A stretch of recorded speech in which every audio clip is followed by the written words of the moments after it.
show by Chris and Neil with all great movies. They are the real deal. We watch them all, so you don't have to. It's movies that don't suck and some that do. Ladies and gentlemen, boys and girls, children of all ages, it's another episode of Movies That Don't Suck and Some Do. My name is Neil. And I'm Chris. And today we're talking two new movies that are out in the movie theaters. This time we're actually doing two movies that are out that you have to actually leave your house to go see.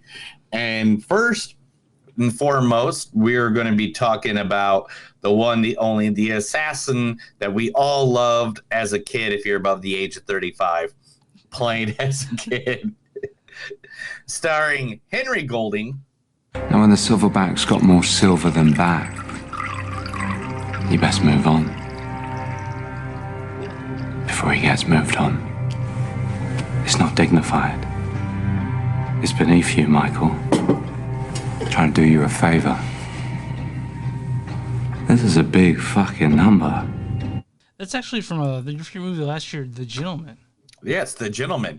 He's also known for his most famous role, which is Crazy Rich Asians. But it was really hard to try to find something that wasn't like plot ruining for that movie as a clip. Yeah, I got you. And then his best friend in the movie, Andrew Koji. Koji. As I said. No. Good. The guns are pointed. Now we are all concentrating. The moment is now pure. Purity is not necessary. Displays are not necessary. They said, Tommy Shelby. That door will need some kicking down. When you walked through that door, it was open. Yeah, what's that from? And that is from Peaky Blinders. That is only one of the only English-speaking movies I could find, or shows with Andrew in it, who plays Tommy. Then also starring in it, Samara Weaving as Scarlett. Okay, here's what we'll do. Take a few minutes, breathe, relax. Okay. And then go take a shit, because there's nothing worse than shooting a poop-filled corpse. It's like hitting a turd pinata. After I'll just sit you down nice and easy and shoot you in the fucking brainstem. Yeah, okay. Yeah, that's from, God, what is that from? Guns Akimbo. Akimbo. Yeah, that's right. I mean, I only put these clips together earlier. Last but not least, Ursula Corribro as Baroness. What kind of beer do you have? Whiskey. Oh, my favorite kind. Cheers. Yeah. And that is from Snatch, the TV series. Yeah, not Snatch, I the movie. haven't seen the TV series, have you? You been watching the TV series? No, I saw a couple episodes, because I had the guy from the IT crowd in it. But that movie that we're talking about there is G.I. Joe Origins Snake Eyes. Or Snake Eyes G.I. Joe Origin. That's what I'm saying. Either way. You're a little quiet today. Can you tune yourself up a little bit? Is that a little better? Is that a little better? Yeah. Okay. Yeah, there you go. There's your normal voice. For some reason, it's really, really quiet. You're really quiet. Yeah, I mean, I'm not. All right. I'm low energy today. Sorry about that. Then the next movie is the big movie of the weekend, the one that made #1 at the box office. It was over $26.9 million brought in this past weekend at the box office. Starring first the main guy. Oh, do you want me to say it for you? Yeah, please. It's Gail Garcia Bernal. You walked me to the train station, but I felt a pain in my stomach. I thought it must have been something I ate. Perhaps it was that chorizo, my friend. Or something I drank. I woke up dead. This guy, he's a superstar in my eyes. He's in Coco. This is from Coco, but he's from... Oh, you got it. You got to say the two. Please say the two movies I want you to say that this guy was in. That was the best movies ever this guy's done. Y Tu Mamá También is one of them. Correct. Okay. #1. Give me the second one. You gotta say it correctly. He was in. You gotta say it correctly. Oh, fuck! I don't know which. Is it Amores Perros? No, the Motorcycle Diaries. Oh, you said it correctly. God. You said it correctly, so I thought you were talking about this I know. I was fucking. So yeah, I like the Motorcycle Diaries quite a you. bit. I like the Motorcycle Diaries quite a bit too, man. It's great. It's a great movie. Yeah, those are great movies. Also starring in this movie as his wife, Vicky Krieps as Persea. All your rules and your walls and your doors and your people and your money and all these clothes and everything. This game. Everything here. The whole... Nothing is normal or natural or... Everything is a game. Everything is a game. And that's from Yeah, and that is from one of the worst movies ever made, The Phantom Thread. I don't like it as much as other fucking PTA films, but it's a good one. I know that we walked out of it, me and Neil, when he lived here, we saw it. And he was like, "That was really fucked up." Yeah. All right, and then as Maddox, we got Thompson McKenzie. Yeah. There are no weak Jews. I am descended from those who wrestle angels and kill giants. We chosen by God. You were chosen by pathetic little men who can't even grow a full mustache. Yeah. That's from Jojo Rabbit, of course, which is one of my favorite movies. Oh, is this still one of your favorites? Like one of them all the time? Oh, Jojo Rabbit's awesome, man. It's great. It's great. It is great. If it didn't have stuff to do with Nazis, I would totally get it tattooed on me. You know. Yeah. And then Alex Wolff is making an appearance again this week, playing as Trent. A game for those who seek to find a way to leave their world behind. Jumanji. Staples, people. Staples. Jumanji, what does that mean? I have no idea. I've never heard of it. Yeah, he plays like the nerd in that movie, right? Like that's like his role. Yeah. In this movie, actually, he's old. M. Night Shyamalan's old. Yes, and also M. Night Shyamalan is also in this movie playing a part because it's M. Night Shyamalan's movie, Old. Definitely. Shyamalan Ding Dong. Yep. And it's another one of the movies that he completely paid for himself, so that therefore the studio had no say in it. So therefore, if he wanted something to, like, there are certain scenes that I don't want to ruin even when we talk about it, but there's a certain scene that wouldn't have happened if he didn't pay for it himself. Oh, okay, wow. Well, yeah. Your microphone's like right in your face today, well, man. You told me to get loud. You told me to get loud, so I'm doing I'm just kidding. All right. Where can they find us, Chris? You can find us online at moviesdon'tsuck.net. We're on Facebook at facebook.com/moviesdon'tsuck podcast. We're on Twitter at MTS Podcast. We're on Instagram at MTS Podcast. And we're also on Patreon. Patreon.com/moviesdon'tsuck. We also have a bonfire where you can find nice shirts and all kinds of shit with our name on it at Bonfire. Movies Don't Suck, something to do. Search our name, we find it. Bunch of shirts. We're on all streaming platforms. If you're listening to us on Facebook, like the page. Listen to us on YouTube, subscribe. And if you're listening to us anywhere else, go ahead and hit the subscribe button so you don't do anything. Every time a new episode shows up, it's waiting for you on the device. So that's it. There. Yeah. So what? Naked, ready to go. What do you got covered for in us? loop. Who's our guy? Who's our sponsor, man, today? Sponsor for this week is going to be a place I went to while I was down in the good old Garland, Texas. It's called Fisherman's Kitchen. Fisherman's Kitchen is located at 2936 Levon Drive, Suite 200, Garland, Texas, 75040. Now, Garland, Texas is a restaurant for the good times and great food. The Fisherman's Kitchen has been a neighborhood favorite, offering a casual, friendly dining atmosphere for you and your friends to enjoy. The restaurant also features friendly and professional staff and great people who will make sure you enjoy your visit, and the seafood lives up to its reputation for pleasant dining and exceptional cuisine. Let's get to the nitty-gritty about this fucking place. I went to it, and guess what? What? It's a boil place, so you can order a boil. Yeah.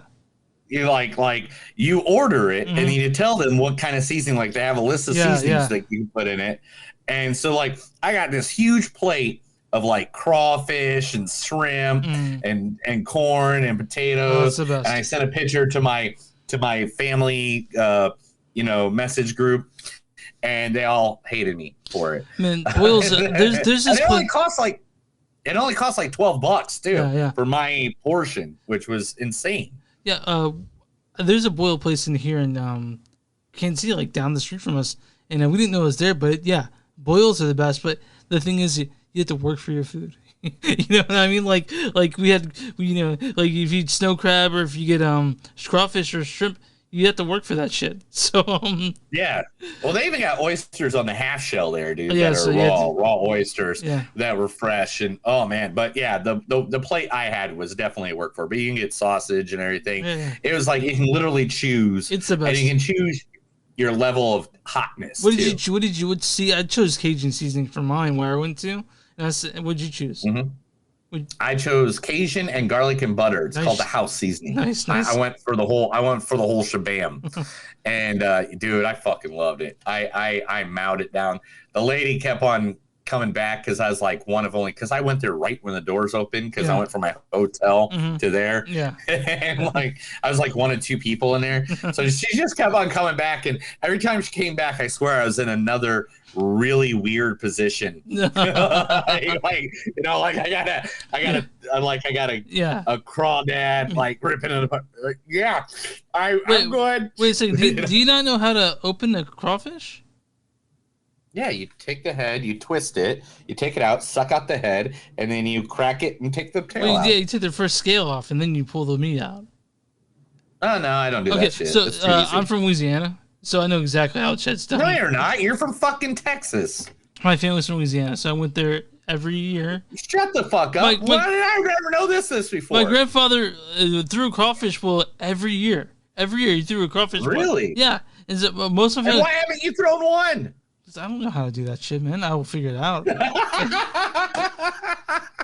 But I had friends. I had a friend who's through crawfish bowl called mudbug mindfuck. You know, like I'm from the South, dude. So like, most of my family's from Louisiana. I spent the first 5 years of my life there. So I go to Louisiana all the fuck time to eat crawfish. I know all about that shit. Oh man. Yeah, how did you not know this about me? How did you not know this about me? I know I 100% knew about it. I was Okay. just busting it. Last time me and my wife and our family went down to when we went to New Orleans, we stayed there for a week and we did a boil. We found a fish market, and that's the first time I made them frog legs. None of them had frog legs before. Wow. So I grilled some frog legs with some lemon pepper and some butter. Tastes a lot like chicken. Grill. Tastes a lot like chicken. Yeah, dude. And everybody was scared of it at first. I was like, no, it's fucking frog legs. Yeah. I used to go to all-you-can-eat restaurants and eat frog legs. So it's like, frog legs. Frog legs, man. How was your week, man? It's been all right, man. I mean, it's been rough. We have someone out, and I'm fried. So like I'm just trying to it's super hot outside right now, dude. It's fucking ridiculous. It's like 103 heat index or some shit. Fuck all that. Yeah, my air conditioning was running today, and I have it set at 72 during the day. Yeah, and like it was at 74 to 75 inside my house, even though it was running. Yeah, I'm in the basement, so it's easier to keep cool down here. But yeah, your basement's like a freaking ice pit. I know, man. It's kind of embarrassing because it's kind of awesome. I don't know what you're talking about. I bought this blanket down here this morning, and we was like, I'm gonna buy 4 more for every single animal in our house, and me and you. So nice. Yeah, I haven't really done anything this week. After we had a friend of ours come down for a birthday, her birthday, nice. I should say, this past weekend, and we kind of had like a little pool party on Saturday. I had a couple people over, but besides that, I just been working, and I found out I got on Sunday. I'm working 13 hours in one day for the radio station. Nice. For our big radio show. It's got K-Flay is she's be there. headliner. Is she from Texas or from Oklahoma? K-Flay? I'm not gonna lie to you and act like I know, bro. I know I got an autographed vinyl record out there from her. Yeah, so and I hope she's awesome in concert. Yeah, I'm gonna see her on Sunday. Yeah. You know, hope you're good. Yeah. That's all I got. I hope she has a good show. And then I guess next week I have a 14-hour day for one of the Christian rock station here. Oh yeah. Yeah. Like I have some big days coming up for my work schedule, and there's nothing I can do about it. It's just the way it is. And it's cool because I'm, if I work one day and not work 4 days in a row, then I make a lot of money on that one day. Yeah. I mean, yeah. I'm actually getting really excited about movies coming up. So I'm my week's just. Yeah, there's a lot of movies coming up and shows and stuff like that. I got a concert a couple weeks, and then after that, I'm going to, I'm going to Chicago. I'm going to St. Louis. I'm doing all kinds of stuff in these upcoming months. So, when are you going to Chicago? I go to Chicago at the beginning of November. Man, I'm going it to. It's just been awesome. It was the last weekend of August. Yeah, because that's when I'm going to go visit my parents. Oh, no, and you guys could have came down for a day in South Bend, Indiana, and I could introduce you to everybody. And then me and Danny are going to be, me and my wife are going to be up in Chicago for a day, hanging out, doing stuff. So we're we're flying in the 12th, and then seeing a show that same night. We're seeing Jeff Rosenstock, who I love. He's gonna be playing there. Yeah, it's the closest place he's playing. And then the following day we're going, and we're gonna go on a Gangsters and Ghosts tour. At the end of the night. Gangsters and Ghosts tour. Yeah. So it's like a bunch of dead gangsters. Yeah, well, I guess they're gonna take us around places. I don't know how it's gonna be. I heard it's great though. It should be fun, and then we'll figure out this stuff too. But when you go to Chicago, you fucking eat. So we've been doing a bunch of that too. Dude, I know, and I'm already. I dropped a couple pounds this week because of the heat and working outside and stuff like that. And I'm like, gosh dang it, I'm gonna get up to 280 now. I'm gonna get the fattest I've ever been. And I need to start doing more exercise or something. Actually, at the end of October, October 30th and the 29th and 30th, 29th and 30th, we'll actually be in St. Louis. We're gonna see a band called Ludo. They do a Halloween show every year. And so we'll be there around the 30th to see them play. Leah really wanted to go. So you're not going to come to the Halloween thing? I mean, I didn't know there would be a Halloween thing at your place. Oh, no, I know. Why would the guy that got married on Halloween have a Halloween thing? Ever, Chris. Oh. Sorry, no, the thing is that every time I pass I don't know if there's the Halloween thing this year yet. I mean, I know we're still trying to figure out how to make up. We still want to go because originally it was supposed in 2020 it was supposed to be New Orleans Halloween. That's right. And we're still trying to figure out how to make up for that because we really want to go to New Orleans on Halloween. New Orleans is great. It's the best. Yeah. Especially when I'm there. It's like it's the only place I can think in the U.S. that's like a different country. You know what I mean? Like. It's a really unique place. Like, I would agree and disagree. What do you think is more like a different country then? New York. Yeah, New York's pretty crazy. New York City, L.A., Seattle. But, I mean, all the big cities have their own flavor, but New Orleans actually has French architecture, and it's older than all the cities besides New York. Like New Orleans is fucking old as shit. It's ancient compared to everything else. Ancient compared to Los Angeles, it's ancient compared to Seattle. Ancient compared to Chicago. It's one of those older cities that really has its history. You know what I mean? I know. I can't. It sucks. He'll be underwater in the next 10 years. Anyway, let's talk about Snake Eyes. Snake Eyes. Let me pull that stuff up. G.I. Joe Origins. So let me ask you a question. Do you think that you need to watch the other two G.I. Joe movies to like this movie or to understand it more? No. Because I gotta tell you, man, I tried watching them. I couldn't get through the first one. I just didn't have the time. I know. It's like going through a Daniel Day-Lewis movie, man. They sucked. So director Robert Schwentke. It's like a Christopher Nolan movie. He doesn't make any sense. None of them. Robert Schwentke. God, I'm just trying to keep my mouth shut about it because we can get through this. He directed Red. You guys remember Red, the movie with all the Hill action stars, right? He also did R.I.P.D., which is who was in that? It was Ryan Reynolds and Jeff Bridges, right? Are they funny ghosts or something? What was that? R.I.P.D.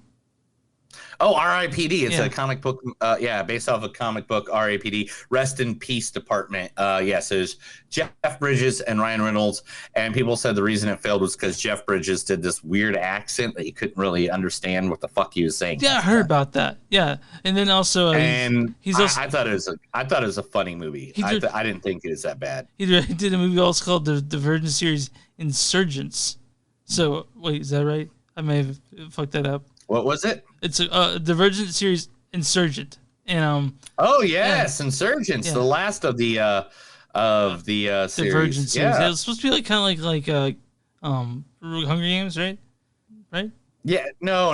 It's Hunger Game. He also did. That's the second to last one. He also did the last one too. Okay. So the only one he didn't do was the Divergent. Okay. So it's completely different storyline.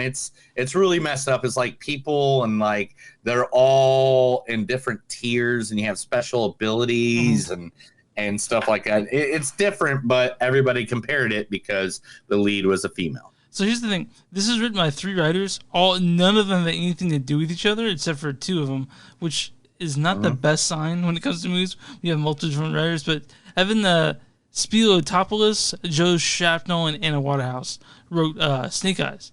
And this stars the good old Henry Golding as Snake Eyes himself. I gotta bring that over. Now when the silverback's got more silver than back. Right, also Andrew Koji is Tommy. Good. The guns are pointed. Now we are all concentrating. The moment is now pure.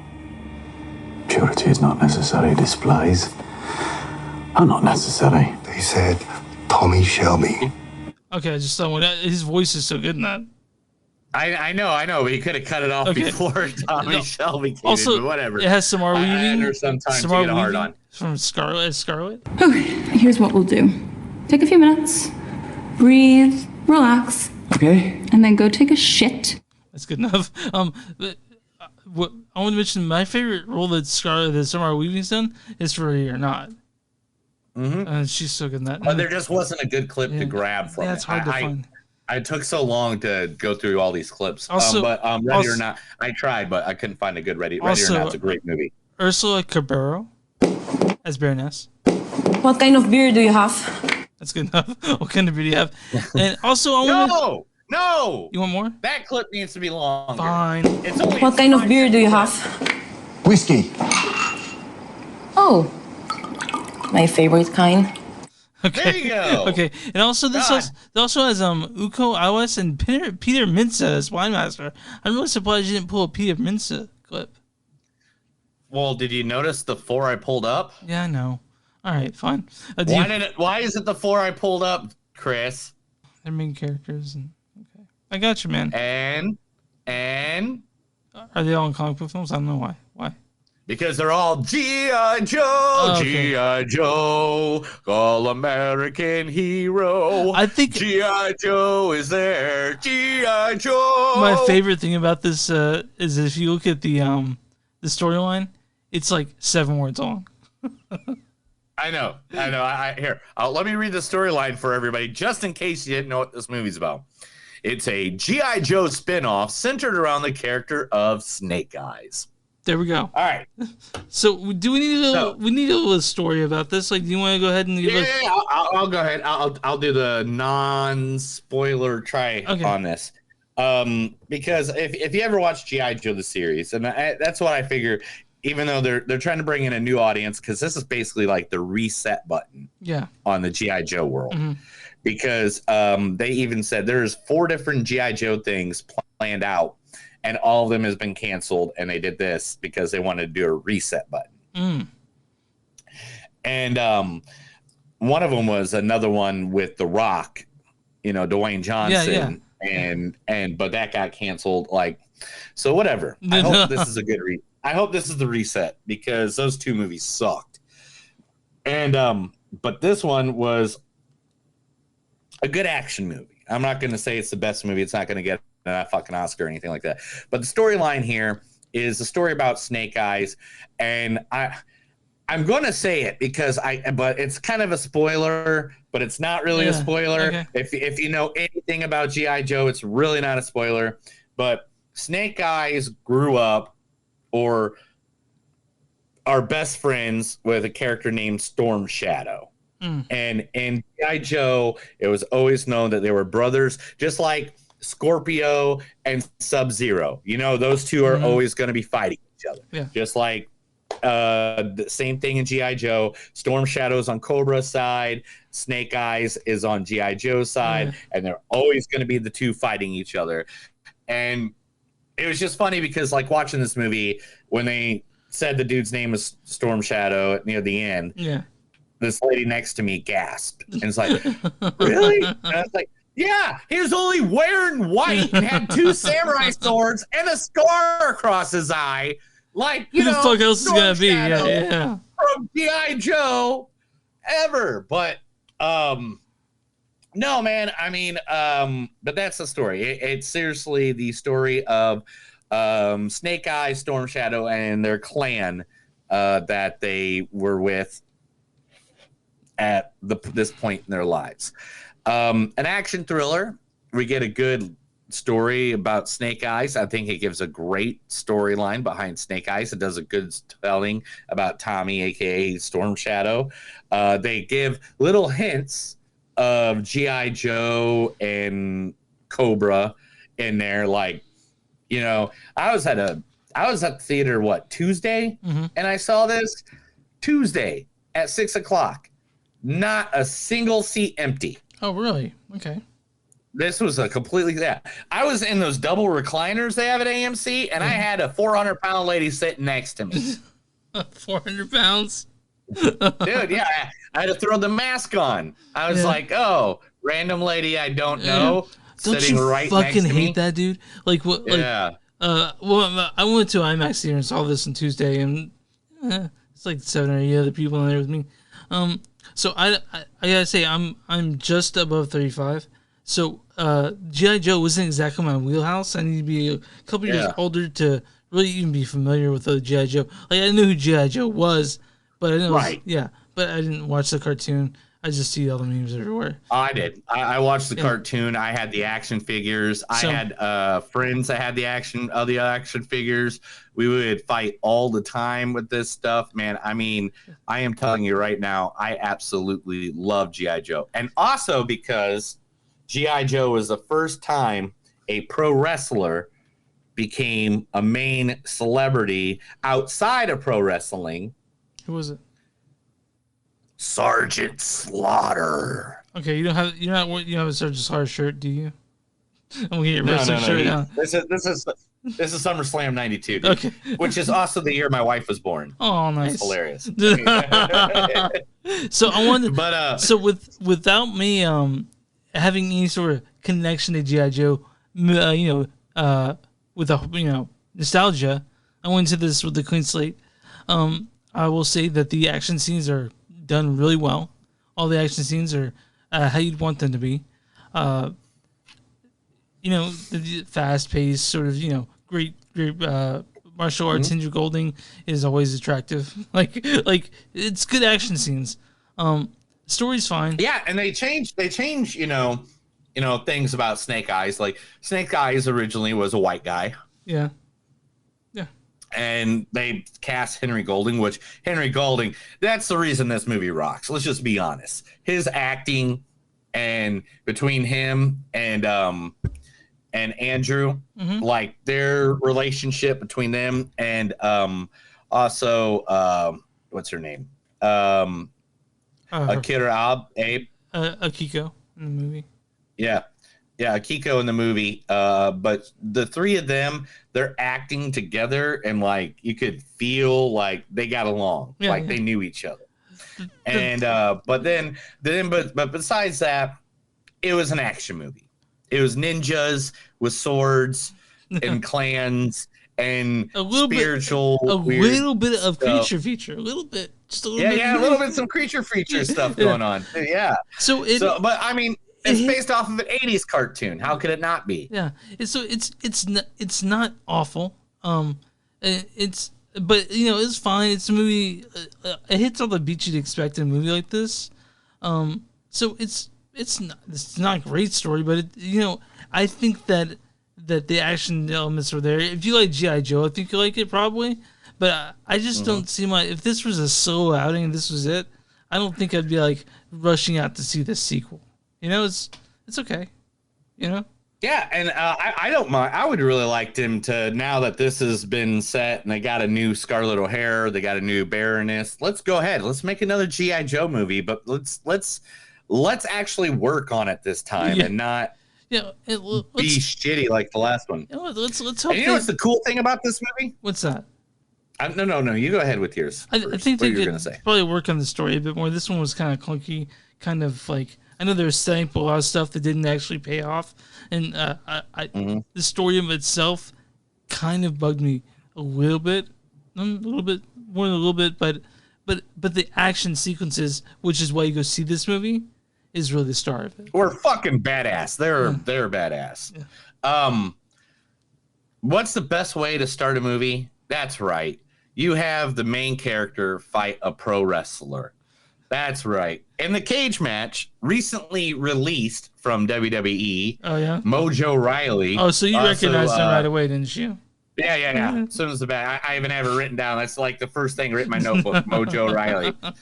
I was like, Mojo Riley! But he just was recently, his name is Dean Mataia, and he is best friends with Rob Kronowski. If you don't know who Rob Kronowski is, he is, a 5-time Super Bowl winning champion with the New England Patriots, or 4 with the New England Patriots, the 5th with the Tampa Bay Buccaneers, with his best buddy Tom Brady. Yeah, so I knew exactly who he was right off the back when I saw him, and I was just like, damn, Mojo Riley, he got fired just last week from WWE, and he's already got a job. Yay! Well, I mean, yeah, he also, I doubt he'll be in the sequel. Yeah, I gotta be honest. But do you want to go ahead and give some quotes and then we're gonna score? Yeah. Also, I want to say about this movie is like, this is a good way to open up a franchise. Mm-hmm.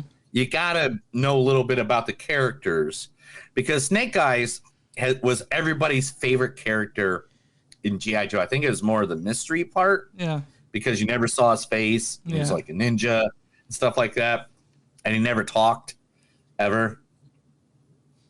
And, but like, I really think if they're going to do G.I. Joe, man, they need to like go in there slowly, or they can just kind of throw it all in our face at the same time and see what happens. Okay. But I think if they do this and they go get several characters, now say like they do Duke, Hawk, Sergeant Slaughter. I mean, if they do Sergeant Slaughter, but if they do them, but then counteract it with the villains, Cobra Commander, Destro, and then just all of a sudden, boom. Or the rise of G.I. Joe, the rise of Cobra, and not like that shitty rise of Cobra one, but like, I really feel like if they stick to it, they can have a good franchise here. But I don't know if they can or not. But yeah, I'll give some quotes now. Okay. I'm always hoping. You know what I'm saying? Yeah, I got you. When you see things that was a very big part of your childhood, like the new He-Man animated series that just came out. Also, I'm also a little bit too young for that too. Huh? I'm also a little bit too young for Master Universe as well. You don't have to be. That new He-Man animated series that's out, if you don't know a damn thing about He-Man, it doesn't matter. That story is just a well-written story. Okay. So that's my opinion on that. I would give that a 4.5 out of 5, the new He-Man animated series. That's a great thing going on. Made me happy in so many places in my heart and my soul. I heard you say safe house. Where's the safe? No, it's just another name for a cabin. I've been watching you for a while, but not in that creepy kind of way. I guess you were always picked last on the playground. Without loyalty, there is no Yukasa. Yakuza. Everything we want in life comes with a price. We are going home. I don't have a home. Not yours, mine. You have the look of the shadow before a storm. Ooh. Scary. Should we be worried? No, O'Hara is one of the Joes, and that's okay. Yeah, her name's Scarlett O'Hara. What the fuck, dude? like, that's her name. Yeah, it's her name. I know, it's Scarlett O'Hara. It's been her name since the 1950s. Fine, what the fuck you want, bro? All right, fine. I didn't name him. Okay. He-Man's name is He-Man. I mean, what the fuck you want, bro? I didn't name him. Her boss's name was Duke. Okay. And his boss's name was Hawk. I mean, come on. But like, are you really gonna use a Scar? Are you really gonna use the Gone with the Wind character name as your name? I guess so. Whatever. Go ahead. You offered me your life. Next time we meet, I will take it. And go. All right, so my score on this is like a 3.2. The action scenes are good, but that's all I really liked about it. And Henry Golding was fine. Yeah, and I liked a little bit of the storytelling a little bit better, and I was just happy that I was happy with a G.I. Joe movie for the first time. Oh, you hated the first two, huh? And you thought they were awful. I didn't hate them, but they were not the best. Okay. Let's just be honest. They were not that good. So I'm going to give this a 3.6. I liked it enough that I would rewatch it. Okay. Like, I wouldn't be upset about it, you know? So there's lots of ratings and on plus this. it's Snake Eyes. So there's lots of ratings on this. So there is an audience impression of and this. the other thing, okay, really quick, like one of the things that really upset me about this movie is they didn't put him in the outfit until the iconic outfit, yeah. Well, until the end. That's like not putting Superman in the Superman outfit till the last 5 minutes of the movie. Right. I understand that. I get it. Yeah, that's just kind of me being petty at this point, but because they showed that part in the fucking preview, you're expecting to see that more often, you know? Like, yeah. So, what do you think the audience score this is? I believe the audience score is going to be a 68. It's a 74. Oh, it's only off by a couple. There's actually an audience says on this. It says, story isn't great and the characters don't make much of an impression, but a great cast and lots of entertaining action makes Snake Eyes a fun solo adventure for the fan favorite hero. Yeah. So, audiences who grew up with this are happy with it, but what do critics think? I think that they were upset that Ray Park didn't replay the role. Did you know Ray Park played the Snake Eyes in the first two movies? No. Who's Ray Park, by the way? Are you fucking kidding me? You don't know who Ray Park is? I'm looking this up right now. Go ahead and guess the score now. I don't know. He was this guy once named Darth fucking Maul. Oh, he was Darth Maul? Okay. God damn, Ray Park. He was in X-Men. He was in Mortal Kombat. He was dude, Mortal Kombat Annihilation, by the way. Get that right. Like, he was Raptor. Like, he was stunt double. Yeah. That movie fucking Annihilation's double. fucking. He is a badass. Annihilation fucking sucked. We can talk about that. You after you're done with this, man, you go look up a YouTube video of Ray Park, dude. Every time he's at Comic-Con, Planet Comic-Con in Kansas City, he always does some crazy show where he fucking does some crazy. But let me tell you, man, you're gonna be like the fucking Darth Maul. You can't tell. Like, when he's in makeup, you're like, he could have been anyone. But anyway, what do you think the critic score on this is? 65. 39. Holy cow! Critics do not like G.I. Joe. The consensus is far from silent, but not particularly deadly. Snake Eyes serves as a step up for the G.I. Joe franchise, thanks in no small part to Henry Golding's work in the title role. And yeah, like you said, the one thing that works about this is Henry Golding. He's just good, you know. Yeah, he's a sexy motherfucker. But yeah, that's G.I. Joe Snake Eyes. It makes me want to touch him in his no parts. You said that your theater was full for this? Yeah, it was packed, dude. Okay. It was completely packed. Literally the seat next to me was sold. Which has never happened. No, it doesn't. I I saw man, what movie was that? It's a while back. It was, God damn it, I don't even want The Lobster. It's The Lobster. And when I went and saw it, I think this lady had accidentally bought a seat right next to me because she came and looked at her ticket and she was like, and she sat down next to me. And I remember being so uncomfortable that she got that seat and all we had is that little armrest between the both of us. But all right, man. You ready for news? You got news? You got that pulled up? I got a big piece of news right off the back, dude, that just happened like an hour or two ago. Is it good news? We'll see. All right. This is the Movies That Don't Suck and Some That Do News.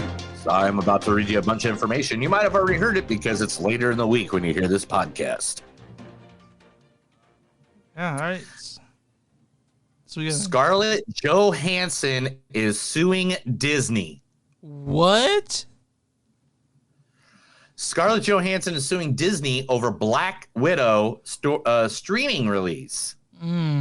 So I'm guessing she's trying to she's going to cut off the proceeds instead of actually getting paid off the film. Is that what's happening? Ms. Johansson said in the lawsuit that her agreement with Disney Marvel Entertainment guaranteed an exclusive theatrical release, and her salary was based in a large part on the box office performance of the film.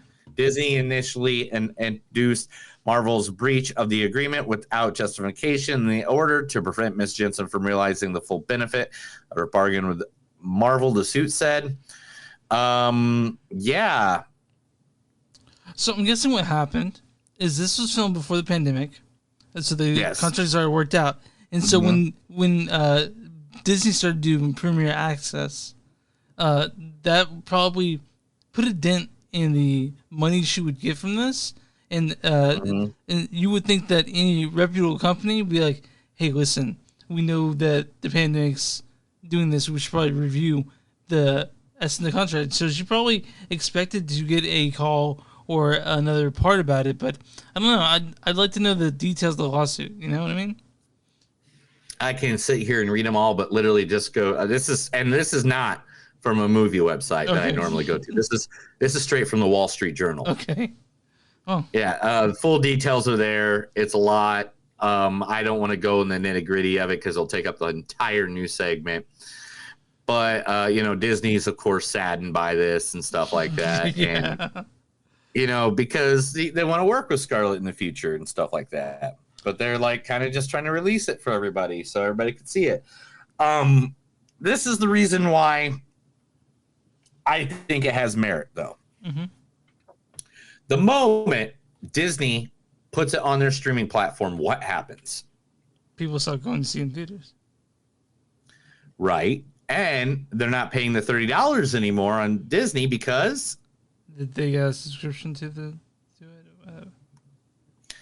You had to pay $30 to see it on Disney Plus. Yeah, you do. Oh, is she not getting money from that? Is she not getting money for that? I'm sure they're going to make up for that. But wait, so she was. What happens as soon as it goes on a streaming platform? Oh, it's pirated. The number one most downloaded movie in the last month is Black Widow. It's Black Widow, Fast and the Furious 9, and the Friends Reunion from HBO Max. Friends Reunion, really? Yeah, and it's been in the top 3 literally since all 3 of those came out. And Godzilla versus Kong. Okay. Literally are the top ones. I mean, I get it. I mean, I pay for all those services, so it's like. Yeah, I pay for all those services too. But this movie, as soon as as soon as it gets out there in the streaming world, and it is literally broke records on how much it has been downloaded. Yeah, no one wants to leave their house and pay money for it, which is. I'm against pirating in all ways and shapes and forms. Honestly, I think it's real shitty when someone pirates a movie because these people worked their ass off to put this movie out there, and they get some douche nozzle at home watching on the computer with shitty quality and then talking about it. All right, well, let's talk about happy stuff. Let's go to happy stuff now. So, can I bring it up? I know we're gonna talk about what? Get better soon, Bob Odenkirk. Oh yeah, I did not put that in here. I was trying to be more happy on stuff today. But Yeah, Bob Odenkirk. If you don't know him, he is the lead in Better Call Saul. He is also in, of course, Breaking Bad. There's so many things. Nobody, which was a movie we reviewed just a few weeks ago. And we loved it. Yeah, I mean, it's Bob Odenkirk. The guy's a fucking genius. He's a legend. He's the one that created. If you ever heard the famous skit by Chris Farley, "Living in a van down by the river," Bob Odenkirk wrote that skit. That skit is Bob Odenkirk. Also, So, I mean, remember Mr. Show with Bob and David? I mean, fucking A. Oh, yeah. I mean, so many different things. So, I mean, wish him the best. I heard today that he's already on a fast track of recovery. Yeah. So, I saw on, the first thing that David Cross said about Bob Odenkirk is he said that Bob is strong and physically and spirit. He's gonna beat it, and so it's glad to hear he's. He had I think it's like a heart attack or something like that. Yeah. So I feel sorry for him. Love him. I can't wait. I can't wait for Saul Goodman to grace my screen again. So yeah. Marge Simpson now has a singing voice, and they have cast the singer to be Marge's singing voice. I'm confused. So like in the show or what? In the show, there's going to be a musical episode. The premiere this year is mostly musical episode. That the most musical episode they've ever done. Which they have like a ton of them. So that's crazy. Yeah, but don't worry. You just let that go, dude. Let it go. Right. Let it go. All right. Just let it go. So Idina Menzel's going to be Marge's voice? No. Who? No. Who's going to be Marge's voice? Kristen Bell is going to be the voice of Marge Simpson. Isn't that great? That's awesome. I love Kristen Bell. Who doesn't? Dude, she's just like, she's America's sweetheart. She's I adorable. don't care what anybody says. She's adorable. Disney announced that they are rebooting the Predator series. Didn't we just see like a Predator reboot just like a couple like a year ago? And a half ago? Disney. Yeah. I said Disney was going to do it. They're already doing it. They're already filming it. It's already on the works. The movie of the name is called Skull, and what it does, it is an origin story which follows the first Predator that came to Earth in the first Predator movie. How's it spelled? SKAL or SKULL? Skull. Okay, so is that the creature's name? Mm-hmm. Okay. I mean, I don't know. They're not giving that many details. It could be cool. I don't want. It could be cool, but it's gonna be rated R, right? It's got to be. Otherwise, yeah. Dan Trachtenberg, who did Jungle Cruise that we're seeing next week, is the one in charge of it. It's a prequel to the original Arnold Schwarzenegger classic, and filming is almost done. It's already almost done. Okay. And yeah, it was. They did it in secret. Emma Watts is involved. Emma Watson or Emma Watts? Watts. Oh. And that's all they're giving about it. Right. But it's literally going to be a prequel to the famous Predator with Arnold Schwarzenegger. Which also, what in the Predator movie became one of the most famous memes of all time. You still see it today. It's Carl Weathers and Arnold Schwarzenegger doing the handshake. Yeah, the most powerful handshake of all time. Yeah, it's great. Yeah. Remember Bright? Huh? With Will Smith? Bright? Yeah. From Netflix? Did we watch it? The second script is we done, actually and they are going to be We didn't do it for the show because I'd never seen Bright. I just remember that was on there. Oh, yeah, because you didn't want to do cool movies with Will Smith in them. Yeah, so every movie Will Smith's in is a cool movie, and there's no way you can argue that. Gemini Name Man. a movie he was in that was Gemini bad. Man. What? Gemini Man. It was still cool. Will Smith was in it. I didn't say it was good. I said it was cool. You said name a bad movie he's in. That's a bad movie. I didn't say bad. I said cool movies. Okay. James Gunn wants to do a Marvel versus DC crossover movie. It sounds cool, but it never happened. And it's in works talking to both of them. Oh, okay. Because I don't know, you have seen the early reviews for for Suicide Squad, and people fucking love it, and they call it hysterical. Of course, because it's James Gunn. James Gunn, and like honestly, like it doesn't get better than James Gunn. It really doesn't. Like if you went into, I mean, he literally, I've not seen the story yet, right? I have not seen. I've only seen the trailers that I've seen 104 times now because we went back to the theater. Dude, I'm tired of seeing Free Guy trailer. I'm fucking tired of it, dude. Like I just want. I can't wait to see Free Guy. I want to see anything. Ryan Reynolds. You know why I can't wait to see Free Guy? So I can stop seeing fucking previews for it, because I've seen them even before the pandemic. I saw previews for Free Guy. Oh man, I can't. Yeah, I want to see that movie so bad, but at the same time, stop playing the same fucking trailers over and over again. We know it's coming out. All right, it'll be out before the end of. It'll be out for I think 2 weeks. It's Ryan fucking Reynolds, man. We're there. We get it. Yeah. All right. Yes Day 2 is happening at Netflix with Jennifer Garner, so that's going to be coming out. I know you're a big fan of Yes Day. I know, dude. That was a good movie. What is Yes Day? Yeah, you told me we couldn't even do it for the podcast. I don't even know what it is, man. Like, what is Yes Day? It's a movie where parents are supposed to say yes to everything their kids ask for. So if a kid says he wants a mountain of ice cream, you got to go get him a mountain of ice cream. Or if he doesn't want to go to bed, he doesn't go to bed. But here's a big one. You ready for this one? This will probably make you happy in your banana hammock shorts. By the way, are we seeing Free Guy the same week that we're talking about Suicide Squad? Is it the same week? Well, it's released the 13th of August. Hold on, when's Suicide Squad released? That's not the same. No. We'll figure that out later. But we're seeing it, dude. It's just we're seeing it. There's nothing. You can't not see a movie with Ryan Reynolds and Little Ray in.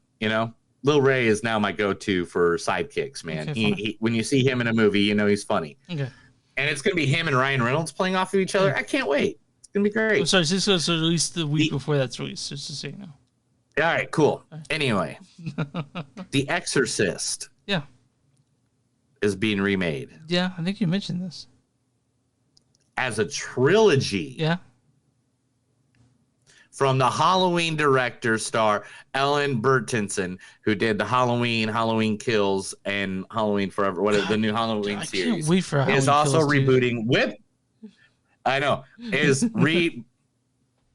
rebooting now with Universal and Blumhouse The Exorcist with a trilogy, just like the Halloween reboot. Okay, I mean, what do you think about that? Hey, I'd be interested. Wouldn't you? I'm gonna touch my no-nos when I go to it, man. I'm gonna take a bunch of pea soup and throw it at everybody. Come on now. Matt Damon and Ben Affleck wrote again. Yeah, I heard about a movie called The Last Duel Reunion. Like half of it, right? They were from the male perspective because it's like told in female and male, I think. Because I heard about this on WTF with the Matt Damon podcast. Yes. Yeah. He said in an interview with The Tonight Show, it's the first movie we've written in 25 years or something. And we saw it as a story of perspective, and so Ben and I wrote the male perspectives, and Nicole wrote the female perspectives. That's really cool. I mean, who doesn't love Good Will Hunting? So anytime they team up, you just want to be happy, right? You want to be happy in the buttocks. Galaxy Quest. Yeah. Do you remember that movie? Of course I do. Rest in peace. Yeah. Rest in peace. Alan Rickman. Yeah. Oh, wow. Galaxy Quest, the TV series, is happening with Simon Pegg attached to it. So is this Galaxy Quest like the actual show that they were parodying in the movie? Or is it like a show about the behind the scenes like they did in the movie?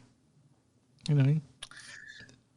Well, earlier this year, Tim Allen provided a promising update on the future of the potential franchise. The progress of the planned sequel was derailed in the wake of Rickman's death, as the screenplay in consideration before then needed to undergo major rewrites. It's a fabulous script, Alan told EW in January, but it had a hiccup because the wonderful Alan Rickman passed away. So it will go very sad and dark because the script was also about Lazarus and Taggart. It was about the story. So literally, directed by so yeah. It doesn't tell me much more than that. Okay. I read all of it. I mean, it just says Simon Pegg is writing it, and yeah, it's supposed to movies that got better with time. Like it didn't get a whole lot of talk at the time, but now it's just a lot of big fan base. You know, it's like a cult classic. So let's hope that happens. Liam Neeson, you know that guy, right? Yeah. He has a very specific set of skills. And one of them is going to be playing the lead of Seth MacFarlane's The Naked Gun. So they're redoing The Naked Gun? They're redoing The Naked Gun. And Liam Neeson doing promotions for the Ice Road movie that just got released. He goes, I know Seth and his team are working on a draft. I'm very excited. I think and hope Seth might be directing it himself. No date has been set yet. I believe it's with Paramount. Seth approached me. There was about 1.5 years ago. And so either it'll ruin my career, whatever's left of it, or I'll find another little adventure, you know? Yeah.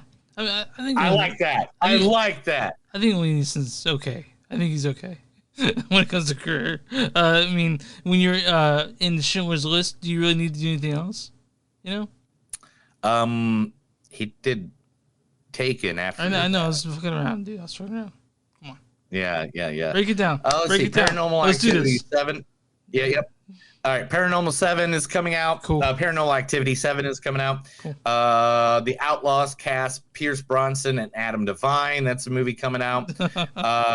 The Howard the Duck was originally voiced by Robin Williams. That was recently released on the 35th, but he quit 4 days in because the mouth wouldn't move to what he was saying. Haunted Mansion, the movie from the Disney ride, they're having a Haunted Mansion, don't they? Yes, and they're rebooting it with Tiffany Haddish. Hey, I'm all about and it. Lakeith Stanfield. Mm-hmm. Hey, Tiffany Haddish. Boom, boom, boom, boom. Lakeith Stanfield, holiday Tiffany special. Haddish, dude. Like, I'm down with Lakeith tonight. I'm down. David Litch is doing a movie called Fast Loose with Will Smith. The Guardians Galaxy Holiday Special Volume 3 holiday special will go right into Volume 3 of the Guardians of the Galaxy. Invincible, the best, greatest cartoon that's been out in the last 20 years, is getting its own live action movie. People are trying to get the Cleveland Guardians, not the Cleveland Indians anymore, the Cleveland Guardians, to make Groot their mascot. Whoopi Goldberg is playing Emmett Till in a movie that'd be cast about the mother's life after her son was murdered by police or a mob of white guys. Samuel Rockwell, Awkwafina, and Anthony Ross are heading for DreamWorks' new animated film. And here it is, the one that makes me the happiest. Are you ready? You were assuming through everything else just to get to this one, weren't you? Yeah. Okay. Yeah, this is the big one. Are you ready? Yeah. Batgirl, the movie, is happening. We already talked about that last week about what was her name? Leslie. Who played Batgirl? Who played the Batgirl? It was the girl, and her name was Leslie something. From In the Heights. I told you about it last week. Yeah, Who was it? I don't know. Okay. All right. But here's the good part. Okay. They have cast Commissioner Gordon. The commish? Who's the commish? James Gordon. And it's a person that has played Commissioner Gordon it's not before. Gary Oldman, is it? No, because Gary Oldman never played fucking Gordon. He played in some shitty movie that act like he was Batman, and it wasn't. Anyway. Fuck you, man. Like, a lot of people really like those Batman movies, including Batman fans really like Yeah, Batman I know. I have Begins, fights Dark with them all the Knight. time, and I tear them apart. I tear them apart constantly over it. The greatest Commissioner Gordon of all time. Gary Oldman. J.K. Simmons. Okay. Well, did he do we the had voice a of the movie Commissioner Gordon? No, he's live action. It's a live action movie. You said he played Commissioner Gordon before. He did. In what movie? Batman vs. Superman, Justice League. Oh, yeah. I forgot about that. Yeah, remember him, Commissioner Gordon? Well, I gotta tell you, man, I fell asleep. There's a whole scene where I they fell all asleep. I Flash fell asleep still in both sitting those. right there, and he's like, Flash is sitting right there, and he's like, oh, they all kind of left. Well, that's kind of rude. Here's the thing, man. I fell asleep during Superman of Steel and Batman vs Superman. You know why? Because they're not very good movies. They're not very good movies. Yeah, I know, because they're based off of Christopher Nolan's universe. No, they aren't, dude. The Batman vs Superman. Yes, they are. Man of Steel and Batman vs Superman are based on what Zack Snyder created.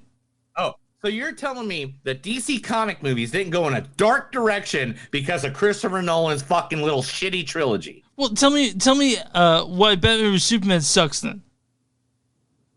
Because Christopher Nolan half wrote it. No, he did not. Zack Snyder wrote and directed the whole thing. Look it up. All right. We really know yell about this. There's really no reason to yell about this, right? It doesn't matter. Whatever. It does matter. They've ruined Batman because of Christopher Nolan. And who's gonna save Batman? The only Batman? thing that saved Batman was they had Ben Affleck, a great actor that actually looks like Batman. It's the first guy they've ever hired that looks like Batman. Here's what I'm gonna scour the internet. I'm gonna find a dude who loves Batman just as much as you, and I'm gonna sit back on the podcast while you fight this guy. Let us go. Yeah. We'll go right at it. Yeah. We'll go right into it. Yeah. I don't know if he loves him as much as me, man. He's gonna have to bring it. Okay. All right. It's gonna have to be brought. Okay. He's gonna have to have a 25-year-old tattoo on his arm. You know, I think I know just the guy, and I'll contact him after this. All right. But that's the news. That's movies that don't suck and some of the news, where I tell you good news, bad news, and remind you Christopher Nolan ruined the Batman universe. Yeah, I'll contact him after this and see what happens if he wants to. You want us to have a Batman off? yeah, and I'll sit back. I'll eat popcorn the whole time. I'll call him up and I'll be like, all right, you guys figure it out. I'll just sit back, eat popcorn, and and what would that episode be called? Movies and suck and some that do. Well, two guys fighting over the guy Batman. I'm thinking of just to have a podcast called Stimulated Boredom. Dana. I'll see if Dana wants to come on here and battle you. So you want to get into the M. Night Shyamalan movie, Old? M. Night Shyamalan, talking about Old. So, this, like I said, written and directed by M. Night Shyamalan Ding Dong, but is also based on a book, a French book, I think, if I can pull this up, yeah, based on a book by Pierre Oscar Levy. It's a graphic novel, actually. Mm-hmm. It's a correct comic book. And stars, Gar. Oh, by the way, if you guys don't know who M. Night Shyamalan is, I don't know who the fuck you've been. He did things like Sixth Sense, Signs, The Village, Lady in the Water, Split. You know, if you had to pick your least favorite of M. Night Shyamalan movies, what would it be? Man, I don't know. That's a good question. Because they're kind of they're a few shitty ones. I got my first three already picked out of the ones I hate. Like The Last Airbender fucking sucks. After Earth fucking not hate. No, we're not gonna go hate. We don't do hate on this. Okay, podcast. so you can pick your favorite ones. Okay, your top three favorite ones. How about that? Are we doing writing or directing or what are we doing? Well, he wrote and directed. He's an auteur, man. So pick anything. Man, Unbreakable is really good. See, I'm not a big fan of Unbreakable. That's just because you don't like comic books, and it's fine. Signs. I was a big friend of Signs. I like Signs. I like Signs a lot because it had like a twist that you didn't really see. Yeah. Do you like The Sixth Sense? Because like the whole everything. Yeah, I like The Sixth Sense. Yeah. That's amazing, right? But the thing about The Sixth Sense is like I saw the twist. Okay. I when I was in the theater seeing it for the first time ever. Mm-hmm. So when it came out, I was like, that guy's dead. So it's The Sixth Sense, Unbreakable, Signs, The Village, and then when he started to get like kind of weird, Feel Lady in the Water, people weren't fine with The Happening. Pretty not good movie. Last Airbender, a bastard that size the series and an awful movie. After Earth sucked, and then he sort of quiet released The Visit. Like he didn't. It wasn't advertised in that show. Pines was kind of cool. The first couple episodes. I read the books, and even then I wasn't impressed. But the visit came out, and they didn't even. After that, M. Night Shyamalan was kind of a bad word, so they just kept it quiet that he directed it. But the visit's actually pretty good. So yeah, the visit was pretty good. Yeah, I like the visit too. And Split was awesome. You know, Lady in the Water wasn't a favorite of mine. The Village, you know, I wasn't a big fan of that one either.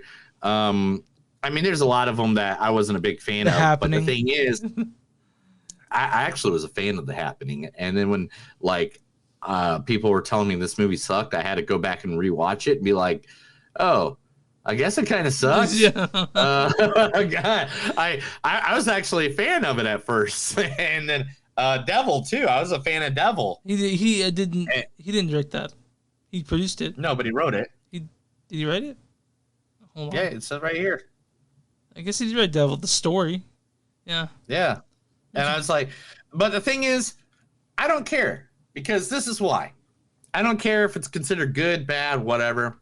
Every time you go to an M. Night Shyamalan, one, it's the only director that has a freaking word in the dictionary after him. What movie? What's the a Shyamalan had? A Shyamalan? Yeah. Oh, it's just called a Shyamalan. His name is his name is a verb now. Okay. When a movie has a twist in it, it's called a Shyamalan. Okay.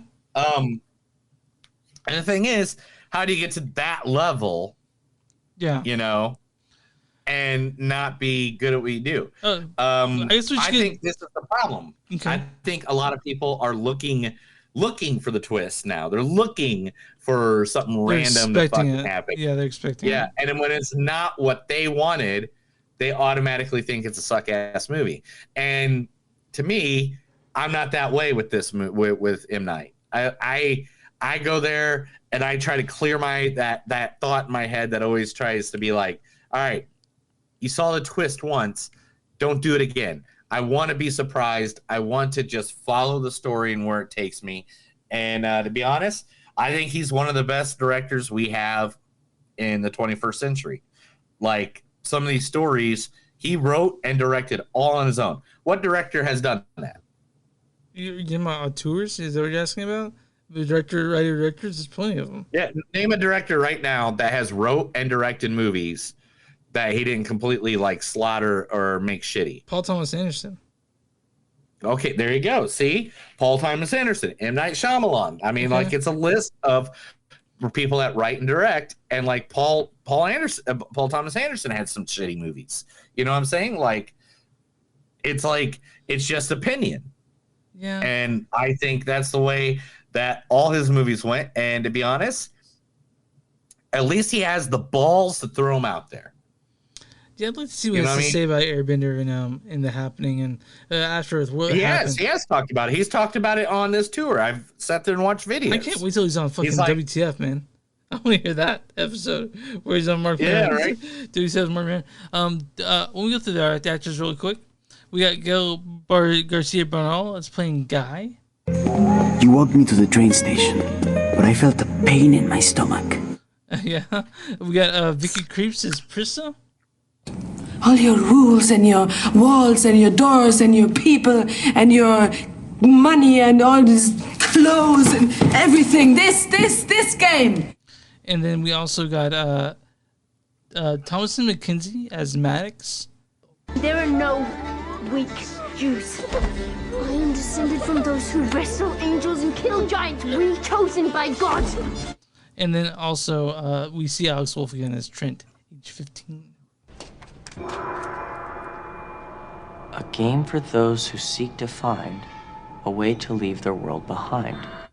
So, you couldn't even wait till he said Jumanji. Oh, come on. I don't know what you want to tell me. I mean, I'm serious. Okay, fine. Anyway. All right, go ahead and read the storyline. No, don't do it now. Don't do it now. I'm not going to. What? What am I doing? Storyline. There's a storyline? Yeah. Oh, there is. Oh, wow. It's more than a sentence. Yeah.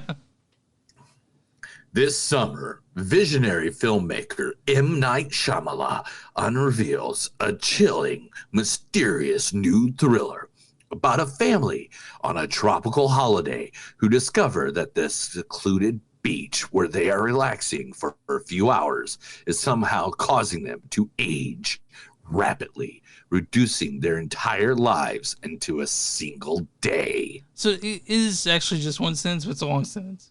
But is it really? Yeah. Oh yeah, it is. Yeah. Wow. Okay, so this, if you've seen the trailer for this, you've kind of seen just the gist of it. Yeah, gist of it. Man, the acting is fine, by the way. Like Gail Arcee and all. The acting's good in it. You get some great characters, especially my favorite character in the movie right now. I'm gonna say it. I'm gonna put a T-shirt. I'm gonna make a T-shirt of it. Okay. And that is mid-size sedan. Oh, bam! Played by Aaron Pierce. Aaron Pierre. Yeah, played by Aaron Pierce. I want to mention. I do want to mention that the acting in it seems very M. Night Shyamalan. Like for some reason, the way he directs actors, they seem to be very, very much his style.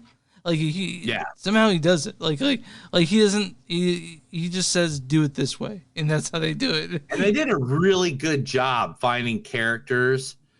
The older they look, the kids. Let's say about the kids, because I mean, we all know at this point, they all get older.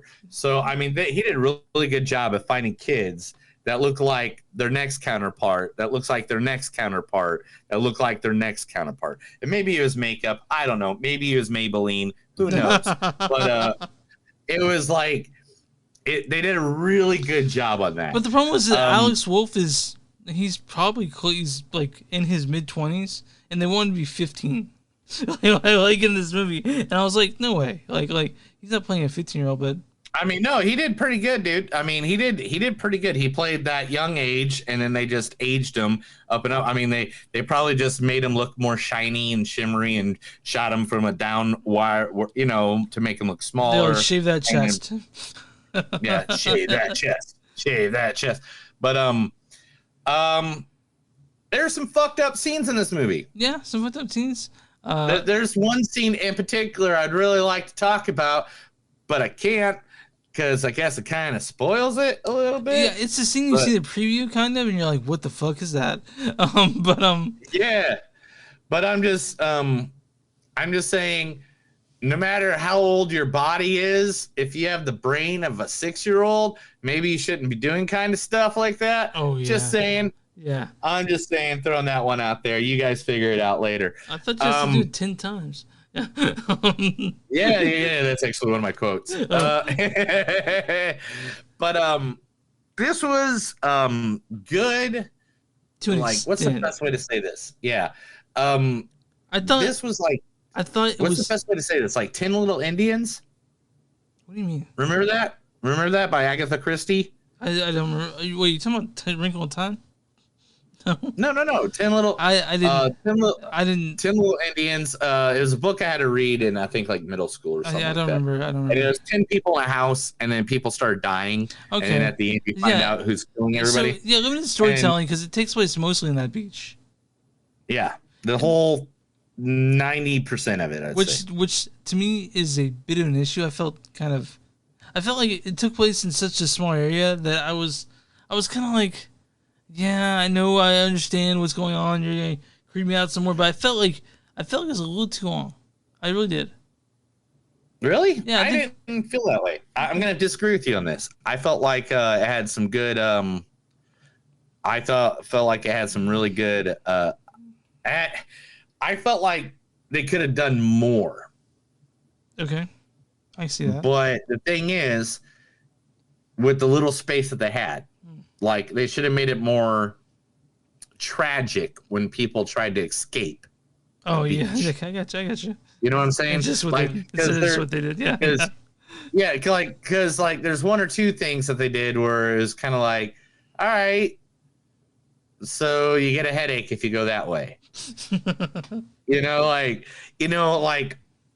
I mean. That's what I'm trying to say is just like, I don't know, man. I think they tried. I mean, I'm not going to lie. It's not an awful movie, but to me, it's not. It's not that awful of a movie. I actually thought it was pretty good. And then, I mean, there's some parts of it that I was really like they went that way, huh? Yeah. That's how they go with that? Yeah. That's how they went with that, huh? Yeah, it had some. All right, I'll go with it. It had a lot of classic elements to like really like older film. It felt like an older movie. You know what I mean? Like when they. Yeah. So like I see M. Night putting that on there, and I could also just like I also trying to figure out like with the Sandcastle, the graphic novel, sort of afterwards, sort of seeing that in my head a bit. And one character they took out of the book or out of the movie, but they kind of had him there, I guess, was the sci-fi writer. Oh, yeah. In the graphic novel, there was a sci-fi writer who actually was coming up with ideas of why this was happening. And I think was that played by Jaren? Out, was that played by Jaren, you think? The doctor? No, nobody was in it. Okay. He wasn't there. I know, but you're saying that he was kind of in the journal. Oh, gotcha. The journal. Yeah, okay. Was like kind of there. But literally, I think leaving that character out, that character, I think, would have added more of a you know well, I thought there was so many urgency, more of an urgency, more of a, you know, maybe this is why this is happening, maybe this is why this is happening, you know, for someone to throw something out there and then the other people feed off of that up top of their fears already of them trying to figure it out. I think that would have added the element this film needed. Did you recognize Clint Eastwood's daughter in this, by the way? Yes. Yeah. Francisca Eastwood played Madrid. Yeah. I just now all his kids are acting, man. Yeah, he's got those eyes. But yeah, okay, so yeah, this one is it was alright. My wife liked it more than I did, which is the opposite of what Pig. She loved Pig, and I loved Pig. She hated Pig. She liked this. I was okay with it. So like I was okay with this. I also love the fact that it was shot on 35 millimeter, and you can tell it. That's a good thing. I love the way film looks. Did you get Did you get the intro at the beginning of the movie? No, I didn't actually. Oh wait, yeah, I did. Yeah, from Midnight. Yeah. When M. Night Shyamalan comes on, he's like, I filmed this in 35 millimeter to, you know, make this because I want this to be in a theater. Yeah, like, you know, I want to return us to theaters. I'm actually digging those intros. I really am. You know, like I'm digging the intros they have. It'll be for a while until those are gone, because I'm sure Ryan Reynolds will come in for a free guy and say, "Hey, thanks for seeing this in the theater." I wish Ryan Reynolds would come and sit on my lap in the theater. I don't know about that. But do you want to get some quotes? Like I'm finding a hard time talking about this without giving anything away. You know what I mean? Yeah, and I had the same problem too, because there's so many parts of this movie, and the thing is with the M. Night Shyamalan, you don't want to. What part of the movie that we talk about is not going to give it away? Yeah, it's because with M. Night Shyamalan, we talk about everybody gets old. Yeah, we know weird things happen, of course. But people touch each other's no-nos. The ending, the ending will give you a weird philosophical question. You have to sort of figure out for yourself. You know what I mean? Like, why are there so many songs about rainbows? Exactly. Why are there so many songs around it? Yeah, what exactly. Right. Imagine all the people, living the other one. But imagine all the people. That's not getting old on a beach. Anyway, here's some quotes from the movie Old. You have a beautiful voice. I can't wait to hear it when you're older. No kids on the beach. No kids week. Oh, you should have checked when we checked in. What are your names and occupations? Oh my God, that's Mid-Size Sedan, the famous rapper. Yeah, he's great. I want to mention that Mid-Size Sedan has a name like a indie band called Car Seat Headrest. I was thinking the same thing. Yeah. Man, she was good at swimming. She was like Michael Phelps and shit. We all agree I didn't do that. The first time they wish. This is the first time they wish they were black. I thought you had to do it 10 times to get someone pregnant. What's that movie with Jack Nicholson and Marlon Brando? Did you find out that movie, by the way? Did you look for it? Did you look for that movie? No, I didn't have to. What movie is it? What is it? I don't know. Really? Yeah, tell me. Oh, you motherfucker. You really don't know what movie Jack Nicholson and Marlon Brando is in. Like together? No. Oh my God, dude. It's been a while. Are you serious? Yeah. Are you looking it up right now? What are you doing? I feel like you're looking it up. I want to make sure I got the right one. I think I know. I want to see it. Are you okay? Yeah. Okay, good. It was the movie I thought it was. What movie is it? Don't make me guess. The Missouri Breaks. Okay, all right. Yeah. It's not Chinatown or something. I thought it was the Missouri Breaks, but I was like, it wasn't the Two Jakes, and it wasn't Chinatown. I thought it was the Missouri Breaks. All right. You're an adult. Be strong for everyone. I hid from everything. I'm a fucking coward. Oh, they got that one F word in there because it's still PG-13. Yeah. Well, I grabbed it. That's why I grabbed it, because it's a PG-13. Yeah. Oh man, I wrote some words all together. Why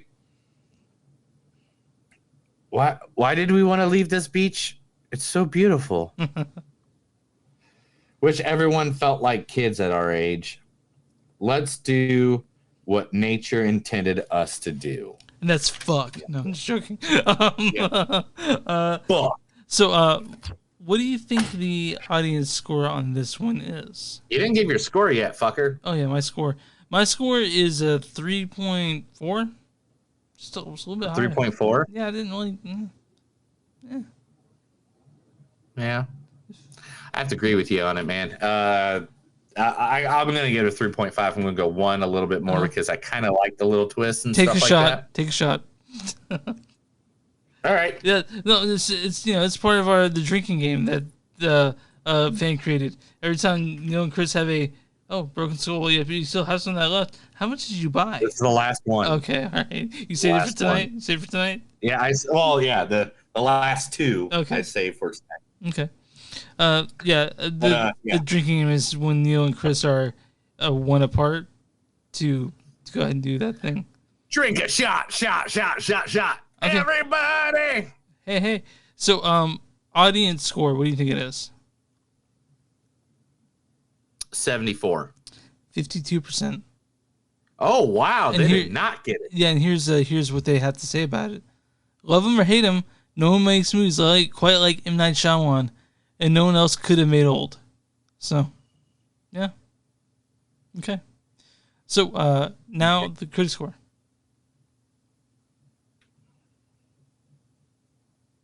Go for it. Spit it out. 71. 50%. 50. Holy shit! Yeah. The consensus is Old has no shortage of interesting ideas. Writer-director M. Night Shyamalan's uneven execution will intrigue or annoy the viewers, with a little middle ground between. I know, I'm pretty middling about this movie. Honestly. I don't love it or hate it, I'm just kind of in the middle. You know? I'm kind of in the middle with you, too. Caught in the middle with you. No. It's stuck in the middle with you. All right, come on. Know your Reservoir Dogs. Know your Reservoir Dogs. So I guess that's all we had to talk about this week. Next week we are seeing what do we see next week? Jungle Cruise. Jungle Cruise and the Green Knight. The Green Knight. And as long as it's not the Dark Knight. It's the Green Knight. It's not the Dark Knight. Good. Oh my God. If it's anything like the Dark Knight, I'll have to kill myself. God, I feel like one day someone's gonna send a bomb to our Movies Don't Suck office for hating that movie. What? We don't have an office. No, what? For hating what? A movie that destroyed the DC cinematic universe? Yeah. I really feel like that I need to clarify to everyone who's listening is I love The Dark Knight. Neil hates it. I love The Dark Knight. And the reason I don't fight it is because I know we're not going to change each other's mind on it. So No, you're not going to change my mind because I literally think the whole reason the DC cinematic universe sucks is because of Christopher Nolan. You know what makes me actually believe that? Because when Christopher Nolan didn't touch Zack Snyder's fucking vision, he did a great Justice League movie. I'm going to send Dana a message to on Facebook and see if he wants to do our podcast. What? You literally just want an hour of me and him yelling at each other? Yeah, actually, I do. There'll be a bonus episode we put on Patreon. Oh my gosh! All right, I'll do it. Yeah, I'd love that to be our first Patreon. I would love that to be our Patreon episode. I don't want to slaughter your friend on air, dude. Well, Danny can hold his own. I promise you, more than I can for sure. So we're seeing Joan Cruise and The Green Knight next week, and then the week after that, Suicide Squad, and I forget what else. But I know Suicide Squad is something that you're. I don't know, man. We got them all. I don't know what was the movie. What movie was it? I don't know. There's like a bunch of movies that came out. Dude, I just watched. Okay, really quick. Like, I watched Chaos Walking this week. How was that? I finally got to watch that. It was actually really good. Okay. It sucks that we missed it. Jolt. I know you watched Jolt. Yeah, I watched Jolt. That was fucking hilariously good action. Okay. Like. It has Kate Beckinsale. Yeah, and also has a bald head dude that wears glasses and everything. Moby. No. Who? Moby. I was joking. Oh yeah, I watched that. Oh man. All right, let's finish this up. I want to talk to you for 5 seconds about something I just watched. Okay, visit us online, moviesdon'tsuck.net. We're on Facebook at facebook.com/moviesdon'tsuck. We're on Movies Don't Suck Podcast. Yeah. Visit us on sorry. We're on Twitter at NTS Podcast. We're on Instagram at NTS Podcast. Visit us our Patreon, patreon.com/movies don't suck. We have a bonfire where we our shit. Bonfire.com, search movies don't suck, do something do.